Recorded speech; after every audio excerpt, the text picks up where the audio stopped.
Welcome back to the channel. दोस्तों आपके लिए बहुत ही इंपॉर्टेंट न्यूज़ लेके आया हूँ। अभी latest finance minister Nirmala Sitharaman ji का इंटरेक्शन हुआ था ट्रेडर्स के साथ, एक्सपोर्टर्स के साथ और एमएसएमई पर्सन्स के साथ। उसमें उन्होंने बात करी एमएसएमई रूल के बारे में, सेक्शन 43B क्लॉज एच के बारे में कि जो 45 दिन और 15 दिन का रूल ये क्यों हम लेकर आए और इसका क्या नुकसान थे और क्या इसके फ़ायदे थे। तो उसमें उन्होंने क्या करा था, ये जो रूल का वायलेशन हो रहा था 2008 से हो रहा है, लेकिन हमने इस पर ध्यान नहीं दिया। तो एमएसएमई पर्सन्स ने क्या करा, फाइनेंस मिनिस्ट्री को अप्रोच किया कि उनकी जो पेमेंट्स थी वो क्या हो रही थी, पेमेंट्स डिले हो रही थी और जो क्या हो रहा था, जो खर्चे का बेनिफिट था वो एसएससी या टैक्स पेयर्स बहुत लाभ उठा रहे थे।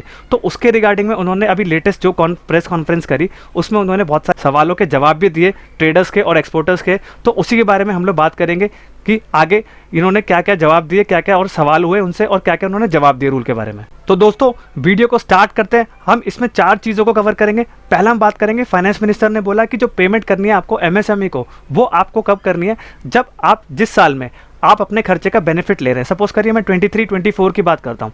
सपोज करिए आपने एमएसएमई से एक बिल लिया, यानी कि उससे माल लिया या बिल लिया, तो उसकी जो पेमेंट सपोज करिए आपने जब उसका जो बिल लिया तो वो बिल लिया सपोज करिए जुलाई में, और उसकी जो आपको पेमेंट आप कब तक कर सकते हैं, 31 मार्च 2024 तक, यानी कि जो करंट अभी 31 मार्च गया तब तक आप उसकी पेमेंट कर दीजिए और अपने जो खर्चे हैं उसका बेनिफिट उठा लीजिए। तो इसमें क्या हो रहा था कि 45 दिन 15 दिन की तो इन्होंने बात करी ही नहीं। तो उन्होंने सीधा सीधा बोला कि जो आपको बिल की पेमेंट करनी है वो उसी साल में करनी है जिस साल में आप अपने खर्चे का बेनिफिट उठा रहे हैं। तो पहला उन्होंने आंसर तो ये दे दिया कि भाई ये जो रूल है ये बढ़ भी सकता है या नहीं बढ़ सकता, वो आपको अपनी आगे नोटिफिकेशन में ये क्लियर हो जाएगा, ये उन्होंने हिंट दिया है।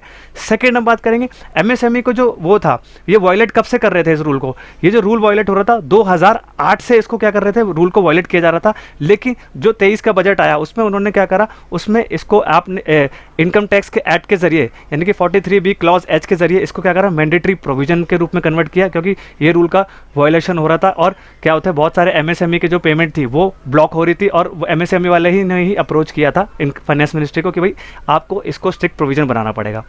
थर्ड आप क्या हुआ, थर्ड तो क्या गवर्नमेंट ने क्या करा, स्लाइड चेंज कर दिया इनकम टैक्स रूल में और एमएसएमई रूल में, क्योंकि एमएसएमई के रिप्रेजेंटेटिव थे वो गए फाइनेंस मिनिस्टर के पास, जिससे कि भाई पेमेंट रिलेटेड के इश्यूज हो रहे थे कि पार्टी वाले उनको पेमेंट टाइमली नहीं कर रहे थे और अपने टैक्स का बेनिफिट भी उठा रहे थे, जिससे कि क्या हो रहा था, एमएसएमई को तो नुकसान हो रहा था लेकिन टैक्स पेयर्स जो उनसे बिल लिया था उनको बहुत फायदा हो रहा था। तो तीसरा ये उन्होंने बात करी इसके रिगार्डिंग में।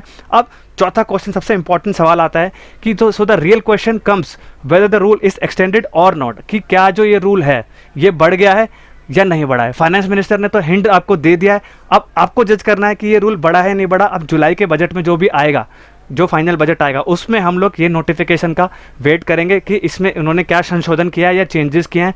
तो आपको फाइनेंस मिनिस्टर के जवाब अगर सेटिस्फैक्ट्री लगा कि भाई ये बढ़ गया है या नहीं बढ़ा है, वो तो हम लोग जुलाई में क्लियर करेंगे। लेकिन ये हिंट आपके फाइनेंस मिनिस्टर ने दे दिया है कि ये रूल को क्या किया जाएगा, उसी साल के अंदर पेमेंट के आपको बना दिया जाएगा कि आप उसी साल के अंदर अंदर आपको पेमेंट करनी है जब आप बिल लेंगे, जिससे कि आप अपने खर्चे का बेनिफिट उठा पाएँ। तो दोस्तों अगर ये वीडियो इन्फॉर्मेटिव लगी हो तो चैनल को लाइक, सब्सक्राइब और शेयर करिए और बेल आइकन भी प्रेस कर दीजिए, जिससे कि मैं आपके लिए ऐसे ही इंपॉर्टेंट अपडेट्स लेके आता रहूँ। एंड दोस्तों नियर फ्यूचर में income tax, GST and tally से रिलेटेड कोर्सेज लॉन्च करने जा रहा हूँ, जो कि बहुत ही अफोर्डेबल एंड बहुत ही रीजनेबल चार्जेस में आपको अवेलेबल हो जाएंगे। Thank you very much.